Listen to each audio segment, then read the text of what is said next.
ನಮಸ್ಕಾರ. ಪೂಜಾಸ್ ಕನ್ನಡ ಪಾಕಶಾಲೆಗೆ ಎಲ್ರಿಗೂ ಸ್ವಾಗತ. ಗೋಧಿ ದೋಸೆಗೆ ಚಟ್ನಿಯನ್ನು ಕಾಂಬಿನೇಷನ್ ಆಗಿ ತಿಂದು ಬೇಜಾರಾಗಿರೋರಿಗೆ ಇವತ್ತು ಕಾಯಿ ತೊಗೆಯನ್ನು ಯಾವ ರೀತಿಯಾಗಿ ಮಾಡೋದು ಅಂತ ಹೇಳಿ ಇವತ್ತಿನ ವಿಡಿಯೋದಲ್ಲಿ ತಿಳಿಸ್ಕೊಡ್ತೀನಿ. ಕಾಯಿ ತೊಗೆ ತುಂಬಾ ಟೇಸ್ಟಿಯಾಗಿರುತ್ತೆ. ಗೋಧಿ ದೋಸೆಗೆ ತುಂಬಾ ಒಳ್ಳೆ ಕಾಂಬಿನೇಷನ್ ಅಂತ ಹೇಳ್ಬೋದು. ಇದನ್ನು ಯಾವ ರೀತಿಯಾಗಿ ಮಾಡೋದು ಅಂತ ಹೇಳಿ ಇವತ್ತಿನ ವಿಡಿಯೋದಲ್ಲಿ ತಿಳಿಸ್ಕೊಡ್ತೀನಿ. ಅದಕ್ಕಿಂತ ಮುಂಚೆ ಯಾರೆಲ್ಲ ನನ್ನ ಚಾನಲ್ನ ಸಬ್ಸ್ಕ್ರೈಬ್ ಮಾಡದೆ ನೋಡ್ತಿದ್ದೀರಾ ದಯವಿಟ್ಟು ಸಬ್ಸ್ಕ್ರೈಬ್ ಮಾಡ್ಕೊಂಡು ನೋಡಿ ಎಷ್ಟು ರುಚಿಕರವಾಗಿರುವಂಥ ಕಾಯಿ ತೊಗೆಯನ್ನು ಯಾವ ರೀತಿಯಾಗಿ ಮಾಡೋದು ಅಂತ ಹೇಳಿ ಇವಾಗ ಬನ್ನಿ ತಿಳ್ಕೊಂಡು ಬರೋಣ. ನಾನು ಇಲ್ಲಿ ಒಂದು ಬೌಲ್ ಆಗೋಷ್ಟು ಗೋಧಿ ಹಿಟ್ಟನ್ನು ತಗೊಂಡಿದ್ದೀನಿ. ನೋಡಿ ಇಲ್ಲಿ ನೀವು ನೋಡ್ಬೋದು, ನಾನಿಲ್ಲಿ ಒಂದು ಬೌಲ್ ಆಗೋಷ್ಟು ಗೋಧಿ ಹಿಟ್ಟನ್ನು ತಗೊಂಡಿದ್ದೀನಿ.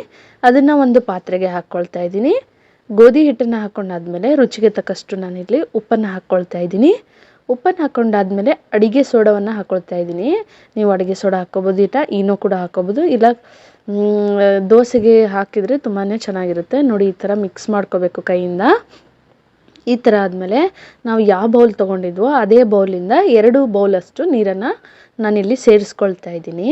ನೋಡಿ ಈ ಥರ 2 ಬೌಲ್ ನೀರು ಹಾಕ್ಕೊಂಡಾದ್ಮೇಲೆ ಕ್ಲೀನಾಗಿ ಎಲ್ಲ ಕಡೆ ಮಿಕ್ಸ್ ಮಾಡ್ಕೊಳ್ಬೇಕು ಚಮಚದಿಂದ. ಎಲ್ಲೂ ಕೂಡ ಗಂಟುಗಳು ಉಳಿದೇ ಇರೋ ಥರ ನೀವು ಮಿಕ್ಸ್ ಮಾಡ್ಕೊಳ್ಬೇಕು.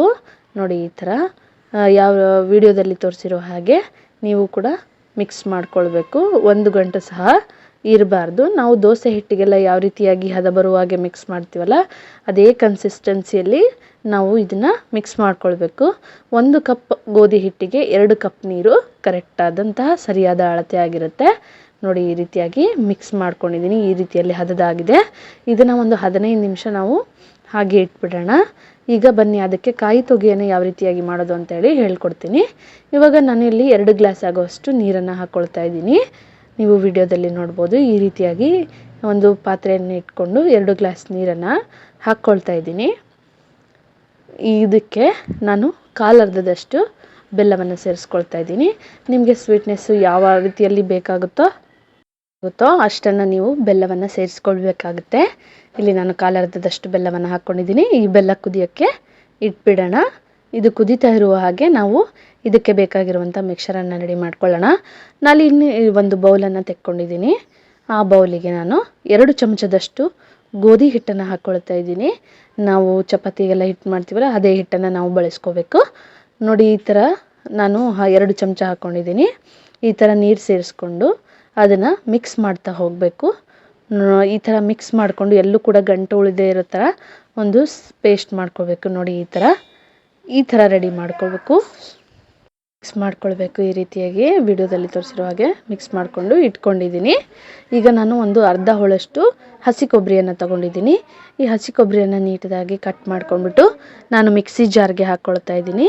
ನೋಡಿ ಈ ಥರ ಕೊಬ್ಬರಿಯನ್ನು ಕಟ್ ಮಾಡಿ ಮಿಕ್ಸಿ ಜಾರ್ಗೆ ಹಾಕ್ಕೊಂಡು ಇದೇ ಮಿಕ್ಸಿ ಜಾರ್ಗೆ 2 ಏಲಕ್ಕಿಯನ್ನು ಹಾಕ್ಕೊಳ್ಬೇಕು. ಸೋಂಪು ಕಾಳನ್ನು ಸ್ವಲ್ಪ ಹಾಕ್ಕೊಳ್ತಾ ಇದ್ದೀನಿ ಮತ್ತು ಒಣ ಶುಂಠಿಯನ್ನು ಹಾಕ್ಕೊಳ್ತಾ ಇದ್ದೀನಿ. ಇದೆಲ್ಲ ಹಾಕ್ಬಿಟ್ಟು ನೀಟಾಗಿ ತುಂಬಾ ಪೇಸ್ಟಾಗಿ ನಾವು ರುಬ್ಕೊಂಡು ಬರೋಣ. ನೋಡಿ ಈಗ ಬೆಲ್ಲದ ನೀರು ಕುದೀತಾ ಇದೆ. ಇವಾಗ ನಾವು ಮಾಡಿರ್ತಕ್ಕಂಥ ಪೇಸ್ಟನ್ನು ಇದಕ್ಕೆ ಹಾಕ್ಕೊಳ್ತಾ ಇದ್ದೀನಿ. ನೋಡಿ ಈ ಥರ ಮಿಕ್ಸ್ ಮಾಡ್ಕೊಳ್ಬೇಕು. ನೀವು ಒಂದೇ ಸತಿಗೆ ಹಾಕಬಾರ್ದು, ಚಮಚವನ್ನು ಕಲಿಸ್ತಾ ಹಾಕ್ಕೊಳ್ಬೇಕು. ಯಾಕಂದರೆ ಗೋಧಿ ಹಿಟ್ಟು ಹಾಕಿರೋದ್ರಿಂದ ಬೇಗನೆ ಗಟ್ಟಿಯಾಗೋ ಗಂಟುಗಳಾಗೋ ಸಾಧ್ಯತೆ ಇರುತ್ತೆ. ಹಾಗಾಗಿ ನೀವು ನಿಧಾನಕ್ಕೆ ಮಿಕ್ಸ್ ಮಾಡ್ಕೊಳ್ತಾ ಹಾಕ್ಕೊಳ್ಬೇಕಾಗತ್ತೆ. ನೋಡಿ ಈ ಥರ ಮಿಕ್ಸ್ ಮಾಡ್ಕೊಳ್ಬೇಕು. ಇದನ್ನು ಒಂದು 10ರಿಂದ 15 ನಿಮಿಷ ಅಥವಾ 10 ಮಿನಿಟ್ಸ್ ಸಾಕು ಕುದಿಸ್ಕೊಳ್ಬೇಕು. ಚೆನ್ನಾಗಿ ಕುದೀತಾ ಇರಬೇಕಾದ್ರೆ ನೋಡಿ ಈ ಥರ ಕುದಿಬೇಕಾದ್ರೆ ನಾನು ಕೊಬ್ಬರಿ ಮಿಕ್ಸನ್ನು ಏನು ಮಾಡ್ಕೊಂಡಿದ್ನಲ್ಲ ಅದನ್ನು ನಾನು ಕುದೀತಾ ಇರುವಂತಹ ಆ ಹಿಟ್ಟು ಮಿಕ್ಸರ್ಗೆ ಹಾಕ್ಕೊಳ್ತಾ ಇದ್ದೀನಿ. ನೋಡಿ ತುಂಬಾ ನೈಸಾಗಿ ಪೇಸ್ಟ್ ಮಾಡ್ಕೊಳ್ಬೇಕು. ತರ್ತರಿಯಾಗಿರೋ ಹಾಗಿಲ್ಲ, ತುಂಬಾ ನೈಸಾಗಿ ಪೇಸ್ಟ್ ಮಾಡಿಕೊಂಡು ಹಾಕ್ಕೊಳ್ಬೇಕು. ನೋಡಿ ಈ ಥರ ಎಲ್ಲದನ್ನು ನಾನು ಕೊಬ್ಬರಿಯ ಮಿಕ್ಸನ್ನು ಇದಕ್ಕೆ ಹಾಕ್ಕೊಂಡ್ಬಿಟ್ಟು ನೀಟಾಗಿ ಮಿಕ್ಸ್ ಮಾಡಿಕೊಂಡು ಚೆನ್ನಾಗಿ ಕುದಿಸ್ಕೊಳ್ಬೇಕು. ನೋಡಿ ಈ ಥರ ಹಾಕ್ಕೊಂಡಿದ್ದೀನಿ. ತುಂಬಾ ರುಚಿಕರವಾಗಿರುತ್ತೆ. ಗೋಧಿ ದೋಸೆಗೆ ತುಂಬಾ ಪರ್ಫೆಕ್ಟಾದ ಕಾಂಬಿನೇಷನ್ ಅಂತ ಹೇಳ್ಬೋದು. ನಿಮಗೆಲ್ಲ ಚಟ್ನಿ ತಿಂದು ಬೇಜಾರಾಗಿದ್ದರೆ ಇದು ಕಾಯಿ ತೊಗೆಯನ್ನು ಒಮ್ಮೆ ಟ್ರೈ ಮಾಡಿ. ನೋಡಿ ಈ ಥರ ಮಿಕ್ಸ್ ಮಾಡ್ಕೊಂಡಾದ್ಮೇಲೆ ಚೆನ್ನಾಗಿ ಕುದಿ ಬರಬೇಕು. ಅಲ್ಲಿವರೆಗೂ ಕುದಿಸ್ಕೊಳ್ಬೇಕು.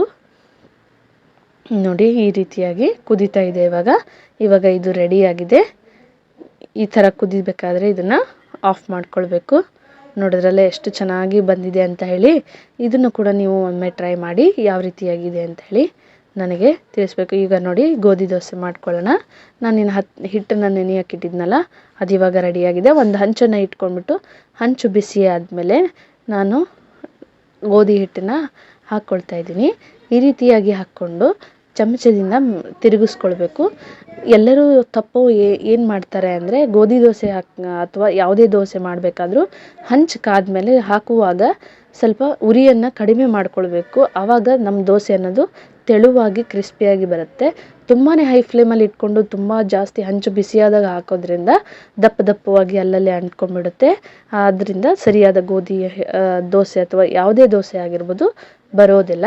ನೀವು ಏನೇ ಇದ್ದರೂ ಕಡಿಮೆ ಉರಿಯಲ್ಲಿ ಫಸ್ಟು ಹಾಕ್ಕೊಳ್ಬೇಕಾದ್ರೆ ಕಡಿಮೆ ಉರಿ ಇರಬೇಕು. ಆಮೇಲೆ ಎಣ್ಣೆ ಹಾಕಿದ್ಮೇಲೆ ಜಾಸ್ತಿ ಉರಿ ಇಟ್ಕೊಂಡು ಬೇಯಿಸ್ಕೊಳ್ಬೇಕಾಗುತ್ತೆ. ನೋಡಿ ಒಂದು ಸೈಡ್ ಈ ರೀತಿಯಾಗಿ ನೀಟಾಗಿ ಬೆಂದ ಮೇಲೇ ನಾವು ತಿರುಗಿಸ್ಕೊಳ್ಬೇಕು. ನೋಡಿ ಈ ಥರ ಬೆಂದಾದಮೇಲೆ ನಾನು ತಿರುಗಿಸ್ಕೊಳ್ತಾ ಇದ್ದೀನಿ. ನೋಡಿದ್ರಲ್ಲ ತಿರುಗಿಸ್ಕೊಳ್ಬೇಕು. ನೋಡಿ ಎಷ್ಟು ಚೆನ್ನಾಗಿ ಕಲರ್ಫುಲ್ಲಾಗಿ ಬಂದಿದೆ ಅಂತ ಹೇಳಿ ನೀವು ನೋಡ್ಬೋದು.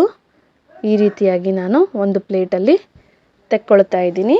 ನೋಡಿದ್ರಲ್ಲ ಎಷ್ಟು ಪರ್ಫೆಕ್ಟಾಗಿ ಬಂದಿದೆ ಅಂತ ಹೇಳಿ. ನೀವು ಕೂಡ ಇದನ್ನು ಮನೆಯಲ್ಲಿ ಟ್ರೈ ಮಾಡಿ. ಎಷ್ಟು ಚೆನ್ನಾಗಿರುತ್ತೆ ಅಂದರೆ ಈ ಕಾಂಬಿನೇಷನ್ ತುಂಬಾ ಚೆನ್ನಾಗಿರುತ್ತೆ. ನೀವು ಒಮ್ಮೆ ಮನೆಯಲ್ಲಿ ಮಾಡಿ ದೊಡ್ಡವರು ಮಕ್ಕಳು ಎಲ್ಲರೂ ತುಂಬಾ ಇಷ್ಟಪಡ್ತಾರೆ. ಈ ರೆಸಿಪಿಯನ್ನು ನೀವು ಮನೆಯಲ್ಲೂ ಕೂಡ ಟ್ರೈ ಮಾಡಿ ಯಾವ ರೀತಿಯಾಗಿ ಬಂತು ಅಂತ ಹೇಳಿ ನನಗೆ ಕಮೆಂಟ್ ಮೂಲಕ ತಿಳಿಸೋದನ್ನು ಮಾತ್ರ ಮರಿಬೇಡಿ. ಯಾರೆಲ್ಲ ನನ್ನ ಚಾನಲ್ನ ಸಬ್ಸ್ಕ್ರೈಬ್ ಮಾಡದೆ ನೋಡ್ತಿದ್ದೀರಾ ದಯವಿಟ್ಟು ಸಬ್ಸ್ಕ್ರೈಬ್ ಮಾಡಿಕೊಂಡು ನೋಡಿ. ನಿಮಗೆ ಇಷ್ಟ ಆದಲ್ಲಿ ಲೈಕ್ ಶೇರ್ ಕೂಡ ಮಾಡಿ. Thank you.